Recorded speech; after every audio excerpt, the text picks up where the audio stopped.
Assalamualaikum warahmatullahi wabarakatuh. Mohon izin, Bapak. Perkenalkan, kami dari kelompok UTS Cyber Security. Mohon izin untuk share screen.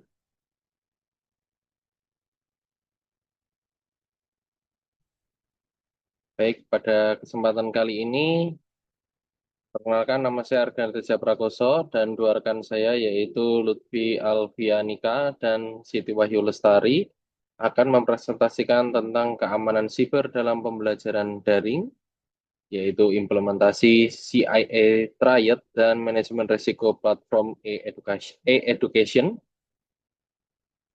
Dan presentasi ini disusun oleh kami, yaitu Argan Teja Prakoso, Lutfi Alfianika, dan Siti Wahyu Lestari. Baik, langsung saja. Next. Dalam paparan ini akan kami paparkan tentang lanskap digital dan kerentanan yang baru. Jadi digitalisasi pendidikan memberikan efisiensi luar biasa, namun ketergantungan pada cloud computing membuka celah kerentanan baru. Kerentanan baru ini ada ancaman cyber yang berkembang menjadi instrumen canggih atau AI-driven attacks, lalu kesadaran keamanan atau cyber savviness pengguna di Indonesia yang masih relatif rendah, dan keamanan siber kini menjadi pilar strategis manajemen risiko organisasi. Lalu, pada presentasi ini kami juga fokus dan fokusnya pada hal-hal ini dan strategi penelitian kami, yaitu yang pertama, eksplorasi konsep dengan memahami pilar CIA Triad dan tren ancaman siber global terkini, lalu ada mitigasi risiko, yaitu menilai probabilitas dampak dan merumuskan strategi tata kelola risiko. Lalu ada aksi taktis, yaitu implementasi kriptografi dan langkah taktis perlindungan data bisnis. Selanjutnya, ini dia tadi CIA Triad sebagai fondasi utama, yaitu model standar industri untuk mengidentifikasi postur keamanan informasi. CIA tadi yaitu singkatan dari confidentiality atau kerahasiaan, yaitu menjamin informasi hanya diakses oleh pengguna sah via enkripsi dan 2FA. Lalu integrity atau integritas, yaitu memastikan data tidak dimodifikasi secara ilegal melalui hashing dan digital signature. Lalu yang ketiga adalah availability, yaitu ketersediaan, menjamin sistem selalu siap diakses melalui backup dan redundansi. Baik, ini dia tren-tren ancaman dan krisis SDM global, yaitu yang pertama ada ransomware as a service atau RAAS. Ini pertumbuhannya ada di 85%, lalu cloud data breach ada 70% incident rate, jadi 70%-nya incident rate-nya naik di 10%, lalu ada skill gap, yaitu krisis tenaga ahli di suatu organisasi, ada 60% talent shortage. Dan laju transformasi digital memicu eskalasi serangan berbasis AI dan deepfake. Dan ini dia 7 elemen pertahanan siber yang kokoh, yaitu dokumen security policy. Yang kedua ada information infrastruktur perimeter defense, yaitu firewall dan IPS. Lalu ada network monitoring system, ada SIEM atau event management, lalu ada security assessment atau audit, dan human resource and awareness. Baik, itu dia. Dilanjutkan oleh rekan saya yaitu Siti Wahyu Lestari. Selanjutnya, kita akan membahas 3 aspek manajemen ekosistem. Yang pertama adalah people. People adalah kompetensi sumber daya manusia, security analyst, dan forensik spesialis yang terlatih.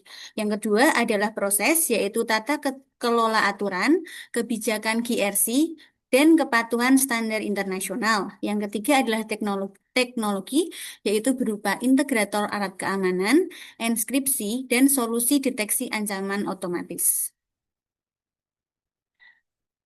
Selanjutnya yaitu penilaian resiko.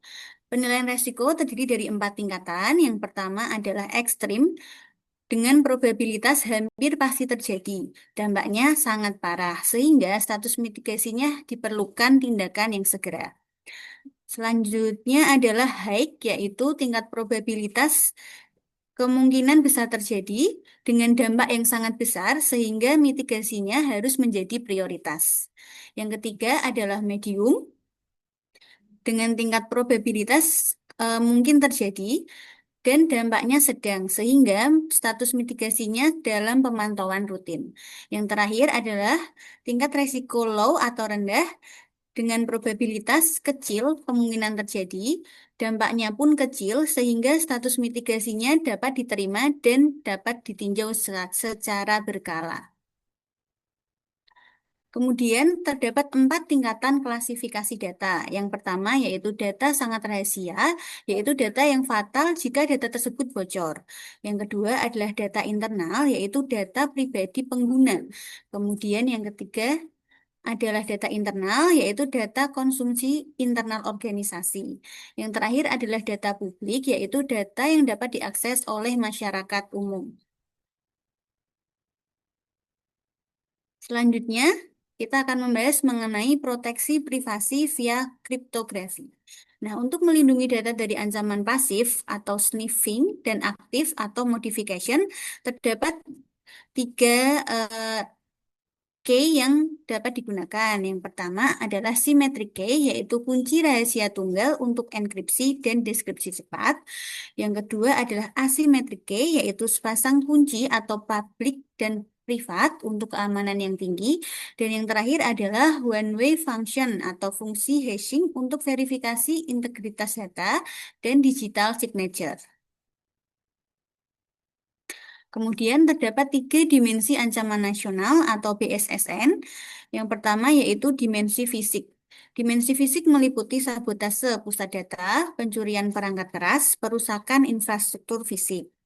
Yang kedua yaitu dimensi logika, meliputi serangan malware, injeksi SQL, DDoS, dan ransomware pada perangkat lunak. Yang terakhir adalah dimensi sosial, yaitu berupa penyebaran hoaks, radikalisme digital, dan konten negatif yang merusak bangsa. Selanjutnya akan dijelaskan oleh rekan saya, Kakak Lutfi Alfianika. Baik, terima kasih Mbak Siti atas materi yang sudah disampaikan. Melanjutkan dari Mbak Siti terkait langkah taktis keamanan bisnis, meliputi manajemen kata sandi, yang berupa kombinasi kata sandi yang rumit, unik, dan rotasi berkala untuk mencegah kredensial stuffing. Lalu menggunakan MFA atau autentikasi tambahan via SMS atau aplikasi untuk mencegah akses ilegal meskipun sandi bocor. Lalu menggunakan VPN yang berbayar. Hal ini terkait enkripsi jalur komunikasi, terutama bagi karyawan yang bekerja secara remote atau WFH. Lalu yang terakhir, terkait cloud security, dengan memilih penyedia layanan yang tersertifikasi ISO atau IEC 2027001 dan UU PDP. Lalu selanjutnya, terkait studi kasus platform e-education EduVokal Nusantara, restrukturisasi keamanan pasca insiden serangan ransomware. Selanjutnya terkait investigasi dan resolusi.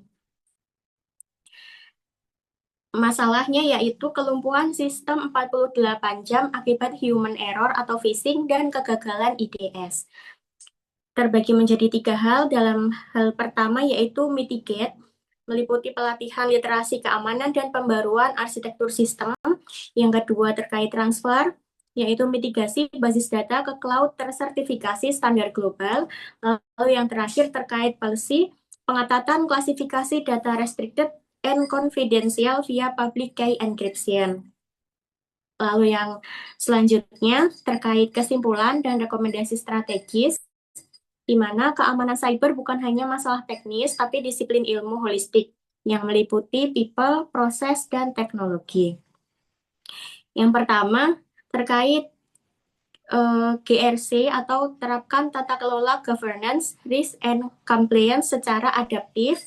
Lalu yang kedua mengenai awareness dengan mengalokasikan anggaran khusus untuk pelatihan karyawan guna meminimalkan human error. Lalu yang terakhir terkait kedaulatan dengan sinergi Quad Helix atau sinergi mengenai pemerintah, industri, akademisi, dan komunitas. Sekian penjelasan dari kelompok kami mengenai keamanan siber dalam pembelajaran daring, implementasi CIA Triad and Manajemen Risiko Platform e-Education, Universitas Siber Asia 2026. Sekian presentasi dari kami, kurang lebihnya mohon maaf. Wassalamualaikum warahmatullahi wabarakatuh.